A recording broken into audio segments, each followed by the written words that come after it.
咁好多人都會問過我萬科呢個盤點解咁中意呢？喂，大家睇睇呢啲咁嘅環境啊，喺深圳低密度三面環山，周邊全部都係別墅區。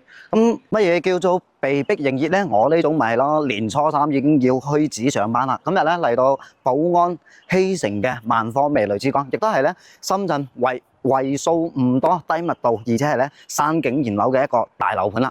基本上啊，整個自然資源落嚟咧，相當於係5個嘅蓮花山同埋咧10個嘅香蜜湖大細嘅啦。呢邊咧周圍基本上都係別墅盤比較多嘅。大年初三咧，樓盤其實都仲有人值班，但係咧都未有咩客戶喺度睇樓噶啦。咁目前嘅話，呢個咧就係整個樓盤嘅開發沙盤，總共咧係分咗3期開發，已經全部交晒樓噶啦。咁我哋營銷中心嘅所在位置就係喺呢邊呢一個。咁中間呢個矮嗰個咧就係屬於幼兒園嘅，目前賣緊嘅地方咧係屬於我哋嘅20棟1單元同埋2單元，樣板間喺17棟、18棟，咁賣緊嘅17棟到19棟仲有少量嘅房源喺度。我哋依家睇翻呢個大沙盤啊，嗱呢邊咧樓下就係屬於我哋嘅萬科都會四季以及招商華僑城嘅希城別墅，萬科味蕾之光咧就係呢一塊啦。整體嘅都係屬於精江山公園嘅山脈，三面環山，得超低密度。但係咧，我哋目前嚟講嘅話，比較出位嘅就係寶中呢一個實驗學校旁邊仲有個5號線嘅輕東站。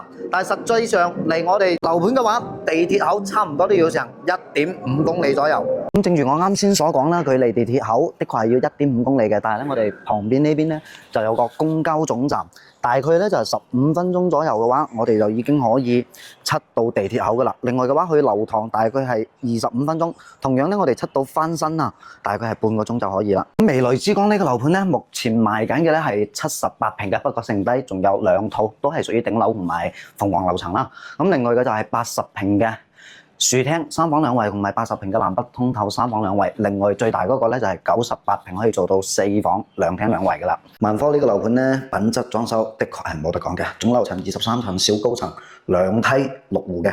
咁除咗入門口呢啲地方咧，咁我哋一共過嚟咧係有6戶啊嘛。呢邊3戶全部都係80平嘅3房，咁呢邊咧屬於我哋嘅交付標準。咁入門口呢邊咧，右手邊廚房，其實連埋3件套已經係全部做好晒。呢邊咧睇上係有啲似開放式廚房，其實咧佢係做咗有玻璃門喺呢邊嘅。入門口鞋櫃全部同你做好晒，基本上咧都係可視化嘅呢一啲門鈴。咁入到嚟嘅話，我哋冰箱位置就留翻喺呢一度，雙門大冰箱到頂啊，都搞得掂。咁呢個區間咧其實就唔係話好闊咯，大概得個3.2米左右，餐廳基本上都冇噶啦。咁呢一邊我哋從陽台睇翻出去，依家下午嘅5點鐘，其實都仲有太陽可以曬到陽台。咁我哋啊〜睇睇整個周邊嘅環境，其實好靚，呢個夕陽翻嚟呢邊咧，仲可以睇到山景嘅。樓下呢邊咧，仲有呢啲咩乒乓台啊、羽毛球場等等。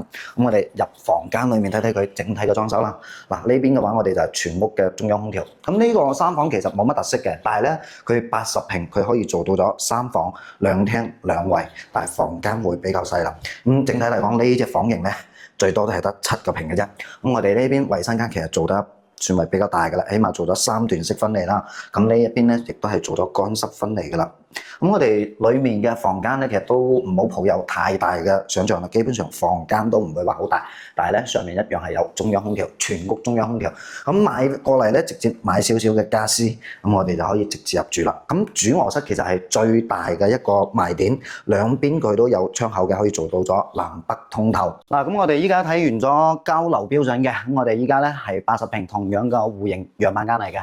咁目前嘅總價位大概係530萬到580萬。仲要係折後價，咁佢本嚟嘅平安價大概係去到咗620萬左右嘅，折扣咧都係比較優惠噶啦。咁我哋再翻過嚟睇睇呢個樣板間嘅設計，相對會比較合理。佢呢一個戶型咧，其實得房咧係 OK 嘅，但係客廳嘅面積會顯得比較細咯。餐廳其實真係冇乜位置嘅啫，再擺多2張台出去已經冇訂企啦。咁我哋嘅廚房咧半開放式啦，嗱平時呢一邊亦都可以作為一個餐台使用嘅位置。入門口嘅鞋櫃其實得少少，電視櫃呢啲其實係冇做嘅。咁我哋呢個朝向咧同啱先嗰隻，因為係咧隔離鄰舍嘅啫，朝向一模一樣嘅。咁呢個做出嚟嘅樣板間好處嘅就係佢呢度咧連嗰啲洗衣機櫃嘅全部都做好晒。咁裡面咧其實就睇設計啦，因為你個樣板間咧佢會將房啊2隻房間全部打通咗，作為一隻房使用，所以嗰個房間咧就會顯得比較大。咁呢個方便嘅就係咧，佢有2個衞生間喺度啊嘛，所以嘅話唔驚話細路仔多嘅。咁如果話喺香港啊，或者你哋剛需嘅客戶咧，其實嗱3房2衛喺買島、寶安、希城呢啲地方嘅話，位置真係唔差嘅。咁仲要咧南北通透，留咗一邊窗口係做咗衣櫃嘅。咁我哋睇完樹廳嘅戶型之後咧，80平仲有一個就係我哋依家呢一套南北通透嘅，但係咧一層落嚟只係得一套咁多嘅啫。但係呢一套房係我覺得景觀最靚嘅一套。呢套咧04戶型嘅裝修標準，其實呢啲全部都有嘅。詳細嘅資料咧可以通過私聊揾到我。咁我呢一邊呢一套咧就係南北通嘅。樣板間已經係做好晒呢啲家私電器㗎啦。咁點解我話呢一套房好呢？廚房都大過人嘅。咁同時咧，我哋客廳7陽台呢個位置，外面嘅視野真係一啲遮擋都冇。樓下呢啲唔係別墅咧，就係山景。你話呢啲咁嘅景觀真係住起身啊，都特別舒服㗎，大氣好多，唔會話好壓抑嘅啫。咁我哋翻裏面咧，對比翻啱先樹廳2隻嘅房間咧，其實大細又係差唔多，但係咧每一個房間我哋可以睇翻出去嗰個山景，會特別舒服。咁洗手間啊呢啲房間呢啲，其實大細方面其實唔係話爭得好遠，基本上咧房間嘅面積都係一致嘅。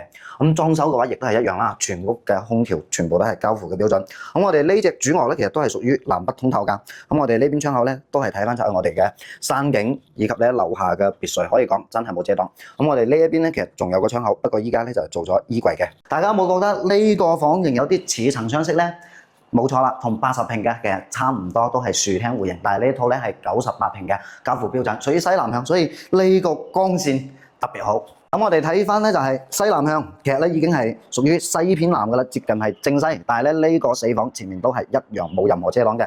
咁呢隻房型咧就係客廳會比80平嘅大出嚟好多，起碼住得更加舒服啦。而且咧如果話家庭人口比較多嘅，3房真係唔夠嘅，4房咧咁啊更加舒服啲啦。好似呢種房型嘅話，目前嘅價位係要去到咗630萬到650萬之間，而且咧。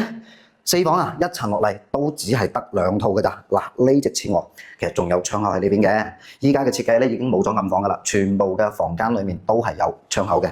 咁呢邊就係主衛。嗱，門口入到嚟呢邊咧，仲可以打一排衣櫃喺度嘅，更加舒服啲。咁主臥室呢邊咧，佢就唔似得80平做咗南北通，呢邊係得一邊嘅窗口嘅啫。但係咧，臥室面積真係大翻出嚟好多。之前有唔少人都話小軒拍嘅樓盤唔夠檔次，唔夠大氣。咁萬科呢個未來之光，唔知係咪你心目中嘅夢中情況咧？目前咧500幾萬起3房，600幾萬起就係4房嘅精裝現樓，而且咧。寶安希城呢個地方啊，真係屬於豪宅地塊，周邊基本上啊都係屬於別墅嘅多，低密度嘅樓盤，離尖江山又好近，離南山真係一步之遙嘅。相比於南山700幾800萬，咁呢邊500幾萬可以買到套3房啦，我係覺得可以入手嘅，唔知你中唔中意呢？